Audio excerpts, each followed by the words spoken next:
Сәлеметсіздер ме? Өмір толқындары арнасының құрметті тыңдармандары, арнама қош келдіңіздер.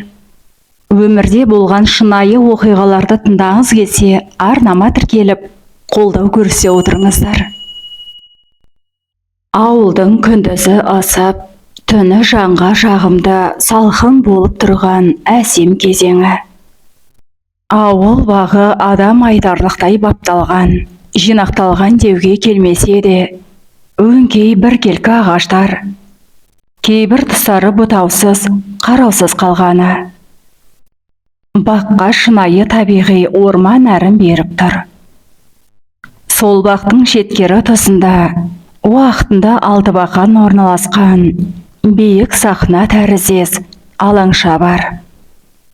Сол алаңшаның жанына ымырт үйіріле бір ер кісі келді. Жас шамасы 45-50-дегі, үстінде мекемелердің арнайы киімі сияқты, қалтасы көп, мықты материалдан тігілген пиджак. Ал басында бейсболка аталып кеткен сұр бас киім. Алаңшаны айналып, ара кідіп, телефондағы сағатына қарап қойып, үнсіз жүр. Әрі керекте үлкен стадион. Ол жерде кешкі ауыл суретін әдемі толықтырып, бала шаға шуласа, соларда сырттай қарап қойып, өз алдына әңгіме дүкен құрып жүрген жас жұбайлар.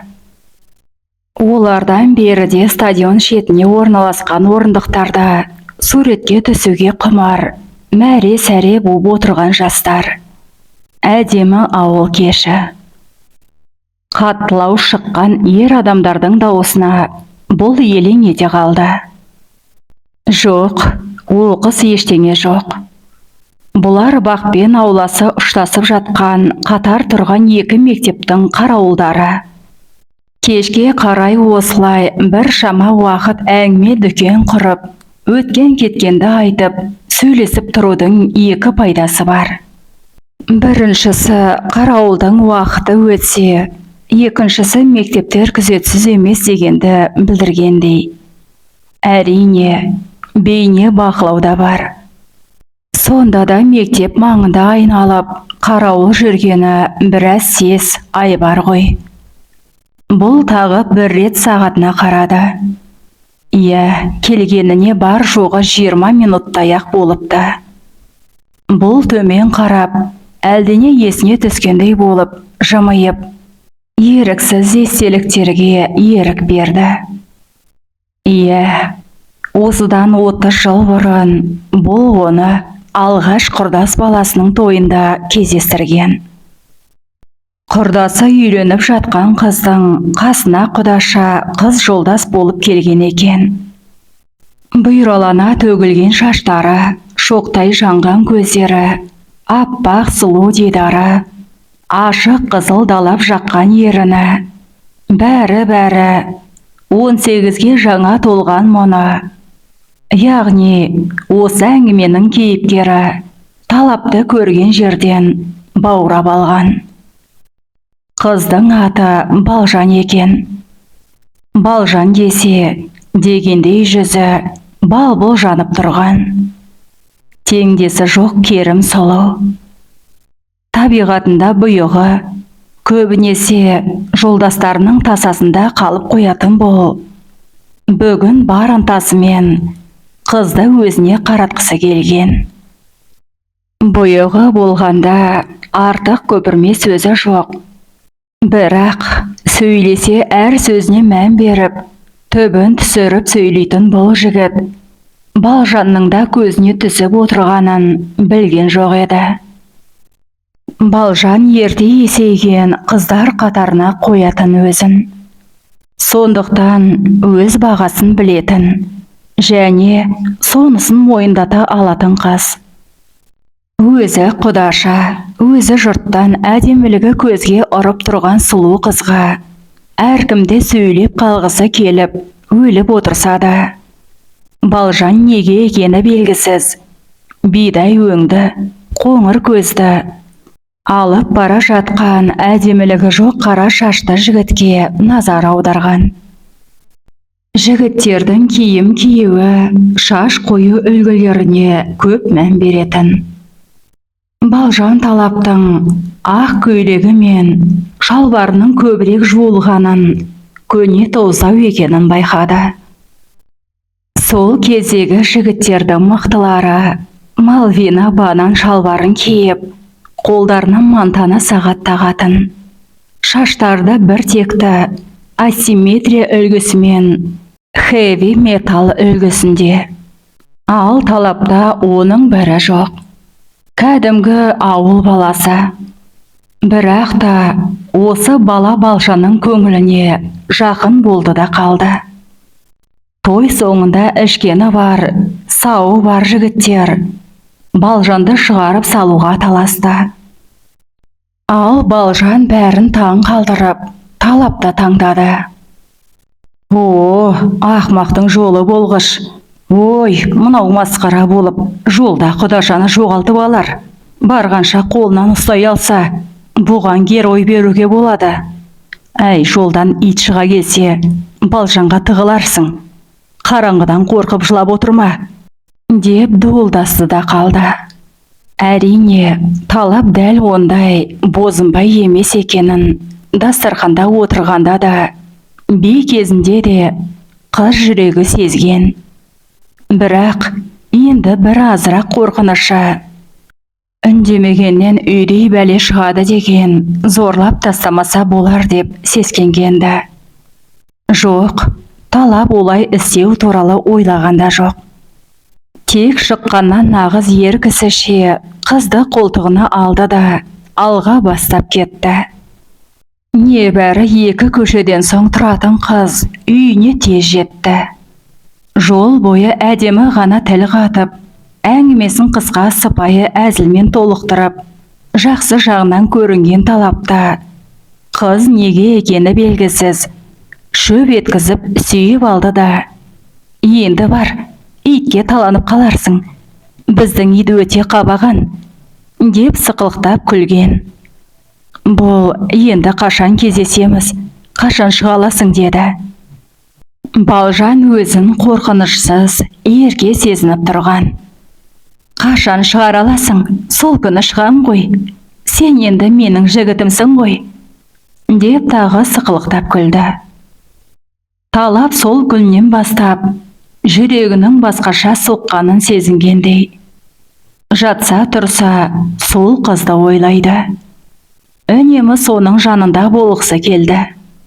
Айтар ештеңесі болмаса да, тек соның қасында тұра бергісі бар. Бір кезде адай күйі безілдей жөнелді. Бұл селк еткендей болды. Телефоны екен. Жалма-жан көтеріп еді. Сол екен. Келдің бе? Иә. Мәшінемді супермаркеттің алдына қоямда барам. Жақсы. Иә, өмір-ай, сол күндерге де 30 жыл болыптау. Ширек ғасырдан да көп. Ал бұл болса, әлі күнге дейін оның даусын естісе, көкірегі күмбірлеп, жүрегі қобалжып шыға келеді. Тағы бір үзік естелік оратылды есіне. Бұл күндіз барып, ол кезде ілуде бір үйде кездесетін АБТ, яғни аудандық байланыс торабы тарататын телефон желісі көршісінің үйінен телефон соққан. Онда да сол көршінің кішкентай қызына беріп, дауысыңды жуандан тыңқырап, Балжан бар ма деп сұрап берші. Өз алса, маған бер трубканы, деп өтінген. Сол телефонмен кешке 9-дарда барам, шықшы, әңгімелесейік, деп кездесуге келісіп, көңілін жайлаған. Айтылған сағаттан 15-20 минут бұрын барған бұл. Бұл сол түнгі 11:30-ға дейін күтіп, шықпағасын мамасы бірдеңе сезіп қалған шығар деп үйіне қайтқан. Наурыз айы болса да, жерде қатқақ қар болатын. Сол ызғар табанынан өтті ме, кім білсін. Ертесіне өліп ауырды. Қызуы көтерілді. Даусы шықпай қалды. Оңайлықпен дәрігерге бармайтын қазақтың сортынан болғасын, жедел жәрдем шақыра қоймады. Жасаған емі спиртпен шылқытып сыланып алып жату ғана болған. Осындай кезде үйінен шыға алмаған бұл үшін үлкен азап. Себебі Балжанмен болар әрбір керемет сәттері өтіп жатыр. Ал бұлар алдағы май айында әскерге кеткелі дайындалып жүр. Бір аптадан соң онда да салқынға қарсы уколдарын алып барып, зорға жүріп тұруға жараған болып, көршінің үйіне телефонға жүгірген. Асығы баптыққаны сол, бұл ұятты қойып, өзі соқты. Алло деген ар жақтан інісінің даусын естіп, қуанып кетті. Аңшыбай бауырым, Балжанды шақырып жерші. Мен ғой, Талап ағаң, деді даусы тұншыға. Қазір қарайын, деп асықпай трубканы қойып, ары қарай кетті де, ар жақтан іздеуге ерінген Аңшыбайдың дауысы естілді. Балжан, телефонға! Ар жақтан, ол кім? Деп сұрадау шамасы. Кім болушы еді, Талапта, кеше жоғалтып жүредің ғой, деді бар даусымен. Ұятай, үйінде мамасы болса, естіп қалады-ау деп, бергі жақтан бұл қысылып тұр. Алло, сәлем, көрінбей кеттің ғой, өкпелеп жүрсің бе шықпағаны ма? Деп әдеттегідей сықылықтап күлді. Бұл қызарақтап қысыла, бір жағынан жөтелі. Жоқ жаным, жай салқын тиіп қалып, үйден шыға алмай қалдым, деп шынын айтқан. Балжан бір сәтке үнсіз қалды да. Талап жаным, кешірші, мен ғой ақымақ. Ана Аңшыбай інімді білесің ғой. Сол жында айтқан, сенің жігітің қанша күтуге шамасы келер екен, көрейік деген. Соған еріп, сені жарығы сөндірулі терезеден сығалап қарап тұрғанбыз. Сенің күткеніңді, қасыңа келген біздің итпен сыбырлап сөйлескендей болып, оның қасында отырғаныңды бәрін көріп тұрғанбыз. Кешірші, иә, жаным, мен даланың суық екенін ұмытып кетіппін. Бәрі ана жындының тауып жүргені ғой, деп ағынан жарылды. Бұл қиқылдап, шиқылдап, жөтеліп, күліп, әй жарайды жаным. Аңшыбай болашақ жездесімен ойнап көрейін деген ғой, оқасы жоқ, деп күлкісіне тұншыққан. Аяқ тысыры естілді. Балжан келді. Келді де, дәл баяғыдай бетінен шөп еткізіп сүйді. Бір қызығы, бұл екеуі қанша рет жұрттан ұрланып кездессе де, сол бір рет беттен шөп етуден артыққа барған емес. Кездесулерінде көбіне үнсіз тұрады. Балжан, көп күттің бе? Деді төмен қарап күрсіне. Талап, жоқ, мен сені өмір бойы күтіп келем ғой. Балжан күрсіне. Білем. Талап, отбасың тыныш па? Күйеуің қайда? Енең сезіп қалмай ма? Балжан, енем сұңғыла, менің біреуді ойлайтынымды біледі. Бірақ үндемейді. Күйеуімде бар шығар бір жерде. Талап, абайла, балдарың ер жетті ғой. Балжан, иә, үлкенім үйленіп, бөлек кетті. Кішісі үйленем деп жүр ғой. Ол да 24-ке кеп қалды ғой, деп күрсінді. Міне, 30 жылдан бір-біріне ғашық жандар. Артық әңгіме жоқ, көзбен көріп сүйсініп, үнсіз сағыныш мауқын басады. Үнсіздік. Талап оның қолын ұстап тұр. Сенің қолдарының жылуы өзгермейді. Дәл баяғы 30 жыл бұрын қандай болса, қазірде дәл сондай. Оны сезінетін тек сен ғана. Мен сенен басқа адамға жылуымды қимаймын. Есіңде ме? Сен әскерге кетерде шығарып салмаймын. Бірақ күтіп алам. Сенімен қоштасқым келмейді. Сол үшін де сені бір күн бұрын үйдің қасынан шығарып саламын. Ертесіне вокзалға бармаймын дегенім. Сол сен кеткен күні, ертесіне де, одан кейінгі күні де, сен келердей қатты алаңдадым. Терезеге жиі барып қарап тұрушы едім. Қазір де үйде жалғыз қалғанда терезеге көп қараймын. Әрине, қазір басқа үй, басқа терезе. Сонда да сен келердей болып тұрасың. Үнсіздік. Иә, жаным, мен кейде осы шын ғашықтар қосылмайды дегенге сеніп қалам. Біз қосылғанда өмірдегі ең бақытты жандар болар едік, деп жүрегінің тұсын ұстады Талап. Ауырып кетті ме? Сен көп ойлана бермесеңші, жүрегің ауырады ғой, деп Балжан мұның бетіне елжірей қарап тұр.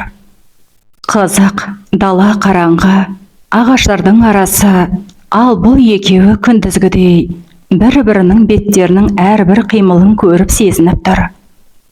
Әйел бала шаған қалай? Әйелің қайда жүрсің деп іздеп қалмай ма? Деген сұраққа Талап сабырлы кейіпте. Жоқ, іздемейді. Саған кеткенімді біледі. Саған кеткенімді де, бәрібір үйге келерімді де біледі. Мүлдем қызғанбай ма? Айқай ұрыс керіс шығармай ма? Байқашы, жаным, жүрегіңді күт. Сен маған керексің. Қосыла алмасақ та, екеуміз бір-біріміздің осы өмірде, осы ауылда бар екенімізді біліп жүру, екеумізге берілген бақыт қой. Иә, қызғанады, бірақ сүйеді. Кейде терең күрсінеді де қояды. Менің енді 50-ге келгенде кетпесімді де біледі. Күйеуің тағы жаңа машина алған ба? Кешегіде дүкеннің алдында көріп едім. Сол баяғы тәкаппарлығы машинасын қалай болса солай қоя салды да, алдыңғы есігін ашып, шалқайып отырды да қойды. Жан жағында түгел ауылдың адамдары, ешкіммен амандасқан да жоқ. Ең болмаса, таныс кім бар екен деп те қарамады. Қасынан сені көре қоям ба деп қарап едім. Енең түсіп дүкенге кіріп кетті. Деген бұған. Балжан ернін тістеп тұрып, сонда да сыр бермей, иә, ол өзіне пайда түсетін, немесе карта ойнайтын достары болмаса, басқа адамдарды көп елемейді. Бірақ жібі түзу жастау келіншек көрсе, кім болса да апарып тастайын деп майса қалады. Үнсіздік.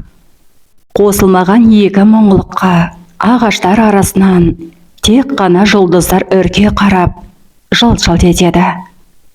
Қой, мен кетейін. Жаңағының дәрісін жеткізейін. Әйтпесе ызыңдап телефон соғады қазір. Деп Балжан тұнжырай бұған қарады. Талап. Иә, жаным, жас болса біразға келді. Сенің де менің де балаларым үлкейді. Құдай сол бізге бермеген бақытын солардан аямасын. Бар, жоқ жерде сөз естіп қаларсың. Келесі аптада кездесерміз. Баяғыда емес, қазір ұялы телефон бар ғой, шүкір. Деп оның тезірек кеткенін қалады. Себебі жүрегі қаттырақ шаншып бара жатты. Жүрегі ұстап қалса, ол қорқып кетуі мүмкін.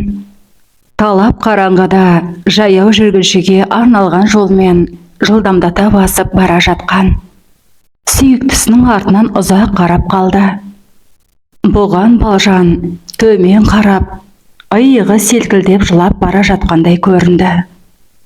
Жаным-ай, деп елжіреп ойлап үлгергенше, жүрек тұсы қатты-қатты шаншып кетті. Кеуде тұсын ұстай, қалтасынан тіл астына басар дәрісін алып, салып жіберіп, қиналыстан бетін тыржитып, тұрып қалды. Иә, Балжан жылап келеді. Машинаға жеткенше шыдаймын дегенмен, көз жасының кермек дәмін еріндермен сезіп келеді. Енді тек машинаға жетіп үлгірсе, ешкімнің назарына ілікпей. Жылдамдата жүгіргендей болып келіп, машинесіне отырып, әуенін қаттырақ қосты да, еңкілдеп жылады. Балжан түсінеді, енді бәрі кеш. Өзінің бір ауыз еркелей сөйлегені, ойланбаған барғысы жалғыз қылығы, бұның бар өмірін бұрып жібергенін. Сүймеген адамның жанында жату, қанша көндігіп кеттім десе де, нағыз азап екенін. Бірақ ештеңе де өзгерте алмайтынын. Енді сол тағдырға бағынып, адамдар арасындағы абыройдан айырылмай, бар мұң мен сырды ішке бүгіп өту қалған өмірде. Көз жасынан тұманданған көздерін сүртіп отырып, өткенін есіне алды. Талап әскерге кеткесін, үнемі хат алысып тұрды. Ыстық сезімге толы хаттарында ауызша айтылмаған әдемі сөздер, ыстық лебіз, Балжан мен Талаптың махаббатын нығайта түскен. 90-шы жыл. Талаптың кеткеніне бір-ақ жыл болған. Хаттар легі бір толастаған емес. Ауылға 88-де әскерге кеткен жасы үлкен жігіттер оралып жатыр. Балжанның да рулас ағайын ағасы келген. Соған вечер жасамақ. Балжан дастарханға көмектесе келген. Кешкі отырысқа бір жар құрбысында шақырды. Ол кездің дастарханы да адам айтарлықтай болмаса да, сол барын әдемілеп қоюға тырысатын. Вечер басталғаннан әскерден келген жігіттер шынымен бе, әлде 3 литрлік банкыдағы жасорат шарабының әсері ме, шетінен сөзшең, және бәрі бір жерде болғандай, айтар әңгімелері бір типтес. Қыздар жағы, олардың дух, черпак, дембіл дегендерін түсінбесе де, қосыла күліп отырды.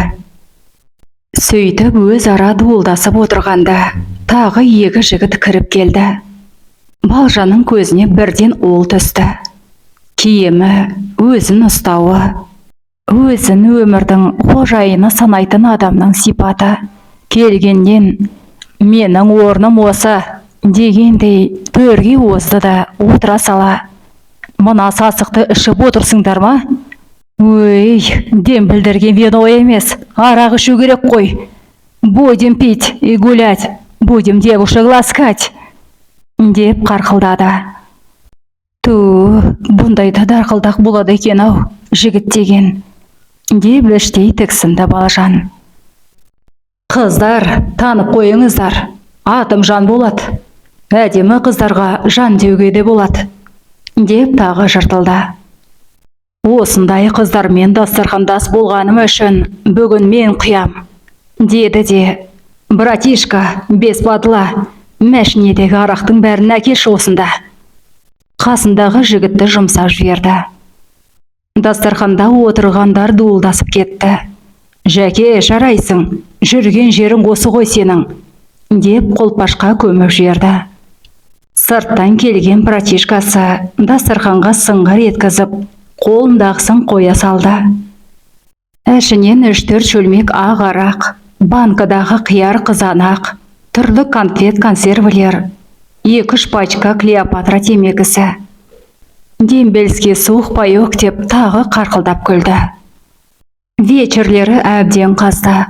Қонақтар бұралаңдап біресе Шатуновтың белые розасына билесе, ізін ала Наташа Королеваның желтые розасына ұласып жатты.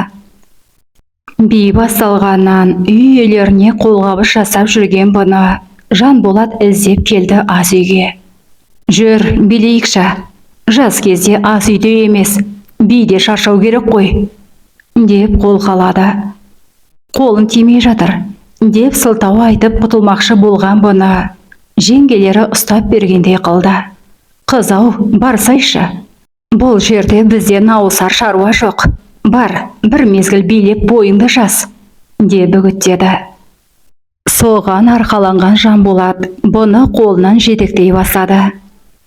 Әрине, жетектейтін мен саған тайлақ емеспін ғой, деп қолын қағып жіберуге болар еді.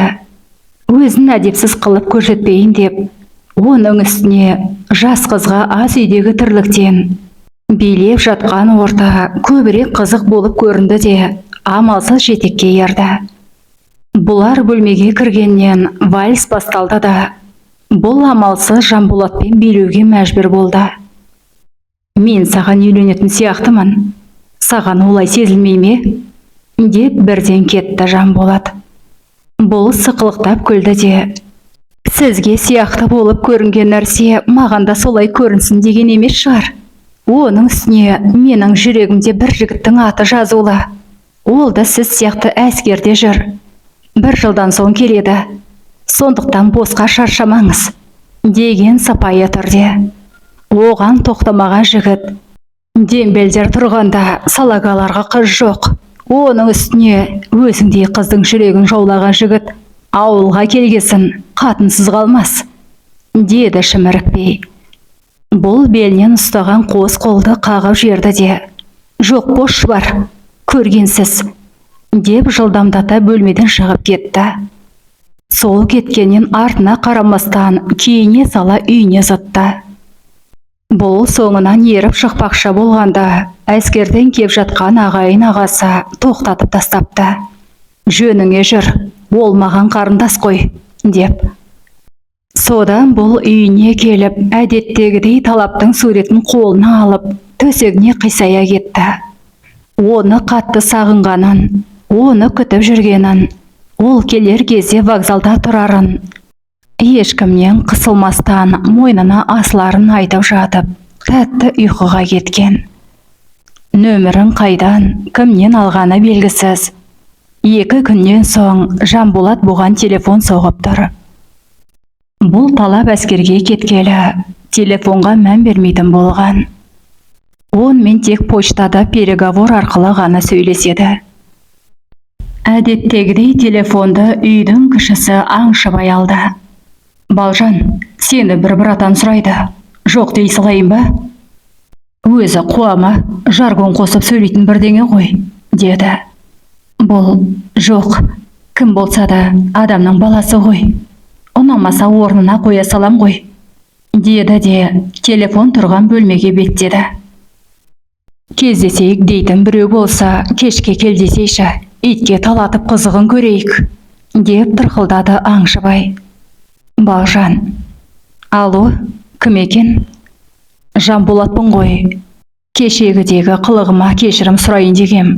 Соны жуып шаюға не істесем болады? Балжан.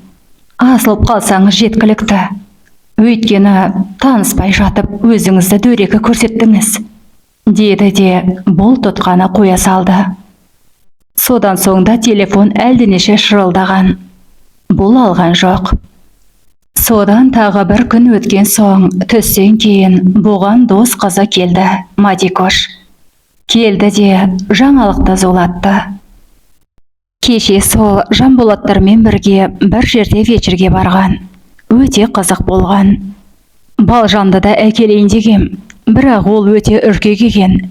Үйден шықпаған, орта көрмеген екені көрініп тұр, деген. Балжанның қаны басына шақты.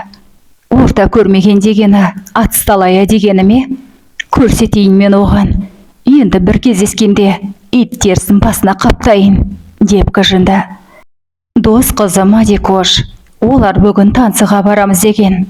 Сол жерде ұялтып тастауға болады ғой. Нағыз болмаса, деп ой салды. Жастық-ай, ақмақ басым-ай. Соның бәрі бұны құрулы қақпанға қарай итермелеу екен ғой. Кеш түсінді. Сонымен бұл кешке танцыға бет алып шыққан ымырт үйірлі. Бәрі бір-бірін танитын ауылда қорқынышқа себеп жоқ. Бұл да солай үйден шыққан. 2 үйден соң УАЗ автокөлігін көрді. Дәл өткендегі немере ағасы вечер жасағанда үйінің алдында тұрған УАЗ. УАЗдың есігі ашылды да, ішінен Жанболаттың басы көрінді. Сәлем Балжан, қалайсың? Қайда шықтың? Орталық болса отыр, жақындатып тастайық. Біздер танцы жаққа барамыз ба деп едік, деді. Балжан, танцы орталықта, сіздер шеттегі ауылда жүрсіздер. әлде адасып жүрсіздер ме? Рахмет, мәшінеге үйренбеген атсталай ауылдың қызымыз ғой. Бірдеңе қылып жетермін. Алаңдамай қойыңыздар, деп қайырып тастады. Ары қарай кете бермекші еді. Шофердің жанындағы орындықтан біреу: «Ой, жан, құрсын, мәшінеге мінуге де қорқып тұрған қызды не қыласың? Жүр айдашы, тансыға жетіп алайық», деп Балжанның намысына тиді. Бұлардың не істесе де тансыдан кейін болмаса оған дейін ештеңе қылмайтынына көзі жеткендей болды. Бұлар қайтсе де әуелі тансыға барады деп шешті Балжан.